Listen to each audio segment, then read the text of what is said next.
আমরা এখন দাঁড়িয়ে আছি পাবনার কৃষ্ণপুর উচ্চ বালিকা বিদ্যালয় ভোট কেন্দ্রে। এখানে পুরুষ এবং মহিলা ভোটারদের জন্য আলাদা আলাদা বুথের ব্যবস্থা করা হয়েছে, কিন্তু সকাল 8টার দিকে আমরা যেটা দেখেছিলাম যে প্রচন্ড শীত এবং কুয়াশার কারণে ভোটারদের উপস্থিতি কম। এখন বেলা 11টা বাজে, তারপরও ভোটারদের উপস্থিতি খুব একটা বেশি নেই।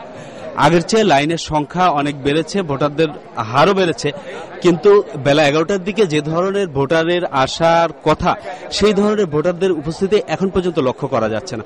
আমরা ভোটারদের কাছ থেকেই জানতে চাইবো যে কেন আসলে ভোটারদের উপস্থিতি কম। আপনার কি মনে হয়?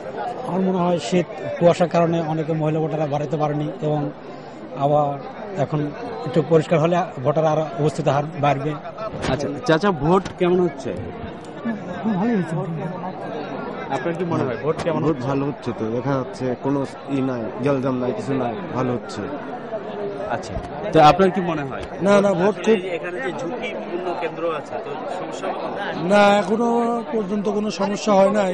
আশা করি খুব ভালো হচ্ছে, ভোট শান্তিপূর্ণভাবে ভোট হচ্ছে হবে। আচ্ছা, আমরা এখন জানতে চাইবো যে এখানে আসলে প্রিজাইডিং অফিসার আছেন, যে এখানে ভোটারের উপস্থিতি আসলে কেন কম? ভোটারের উপস্থিতি কম, এটা সকালের দিকে আমাদের কৃষ্ণপুর সাইডে অনেক বেশি ছিল, এই দিকটা কম ছিল। এখন আবার ওই দিকটা কমে গেছে, এদিকে দেখেন অনেক লম্বা লাইন হয়ে গেছে। তো এখানে যে ঝুঁকিপূর্ণ ভোট কেন্দ্র আছে, তো আপনার কি মনে হয় ঝুঁকি সমস্যা আছে? আমরা এখন পর্যন্ত তেমন কোনো কিছু উল্লেখযোগ্য কিছু চোখে পড়েনি, ঝুঁকি হিসাবে আমরা এখন তো কিছু পাইনি। তবে